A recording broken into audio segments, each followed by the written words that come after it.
Halo, apa kabar rekan-rekan pegawai negeri sipil di lingkungan pemerintah Provinsi DKI Jakarta? Bertemu kembali kita dalam microlearning dengan judul struktur jabatan aparatur sipil negara. Pada materi kali ini kita akan membahas tentang apa saja jabatan-jabatan di dalam lingkungan aparatur sipil negara. Baik, kita akan mulai bahwa menurut peraturan pemerintah nomor 11 tahun 2017 pada pasal 47 bahwa jabatan pegawai negeri sipil terdiri atas jabatan administrasi, jabatan fungsional, dan jabatan pimpinan tinggi.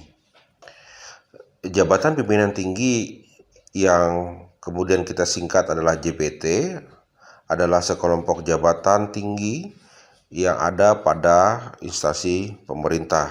Jabatan administrasi yang disingkat dengan JA adalah sekelompok jabatan yang berisi fungsi dan tugas berkaitan dengan pelayanan publik serta administrasi pemerintahan dan pembangunan. Sedangkan jabatan fungsional yang disingkat dengan JF adalah sekelompok jabatan yang berisi fungsi dan tugas berkaitan dengan pelayanan fungsional yang didasarkan pada keahlian dan keterampilan tertentu. Baik, pada saat ini kita akan mengulas tentang jabatan pimpinan tinggi berdasarkan pasal 102 Peraturan Pemerintah Nomor 11 Tahun 2017 bahwa jenjang jabatan pimpinan tinggi terdiri atas 3, yaitu jabatan pimpinan tinggi utama, jabatan pimpinan tinggi madya, dan jabatan pimpinan tinggi pratama. Kita akan mengulas tentang jabatan pimpinan tinggi utama. JPT utama adalah kepala lembaga pemerintah non-kementerian yang setara dengan jabatan struktural eselon 1A sesuai dengan pasal 1 ayat 2 Peraturan Presiden Nomor 177 Tahun 2014. Kemudian yang selanjutnya adalah jabatan pimpinan tinggi madya. Adalah jabatan yang setara dengan jabatan struktural eselon 1A dan 1B. Contohnya adalah di lingkungan kementerian, JPT madya itu adalah sekretaris jenderal atau sekjen, kemudian dirjen, kemudian deputi, irjen, kepala badan, staf ahli menteri. Kemudian di lingkungan lembaga, dalam hal ini adalah lembaga pemerintah non-kementerian, yaitu adalah sekretaris utama atau sestama, kemudian ada inspektur utama, dan deputi. Sementara untuk di lingkungan pemerintah daerah, adalah Sekda Provinsi dan khusus di DKI Jakarta adalah Deputi Gubernur DKI. Dan yang terakhir adalah jabatan pimpinan tinggi pratama.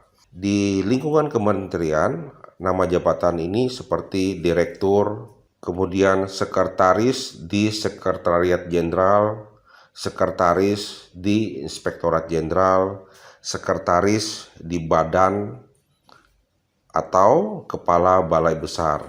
Sementara di lingkungan lembaga disebut juga dengan asisten deputi, direktur, kepala biro, atau kepala pusat. Sementara di lingkungan pemerintah daerah, jabatan tinggi pratama ini adalah asisten sekretaris daerah provinsi, sekda kabupaten kota, kepala dinas dan kepala badan baik di provinsi, kabupaten dan kota, staf ahli gubernur, staf ahli bupati, dan staf ahli wali kota. Contoh lainnya adalah inspektur di tingkat provinsi, kabupaten, dan kota. Kemudian khusus untuk di DKI Jakarta adalah asisten deputi gubernur, kemudian sekretaris DPRD, dan kepala biro. Selanjutnya untuk jabatan yang kedua adalah jabatan administrasi. Jenjang administrasi terdiri atas 3 jenjang jabatan sesuai dengan pasal 50 Peraturan Pemerintah Nomor 11 Tahun 2017, yaitu jabatan administrator, kita kenal dengan namanya eselon 3, kemudian jabatan pengawas, kita kenal dengan namanya eselon 4, dan jabatan pelaksana yang kita sering sebut dengan staf. Dan selanjutnya kita akan membahas tentang jabatan fungsional. Jabatan fungsional ini terdiri atas 2 bagian. Jenjang jabatan fungsional keahlian yang itu dijelaskan pada pasal 69 terdiri dari 4 jenjang, yaitu ahli utama, ahli madya, ahli muda, dan ahli pertama. Sedangkan bagian yang kedua adalah jenjang jabatan fungsional keterampilan yang terdiri dari 4 jenjang, yaitu penyelia, mahir, terampil, dan pemula. Baik, rekan-rekan pegawai negeri sipil di lingkungan Pemprov DKI Jakarta, demikianlah penyampaian materi tentang struktur jabatan di lingkungan aparatur sipil negara. Semoga materi ini bermanfaat bagi rekan-rekan sekalian. Saya akhiri.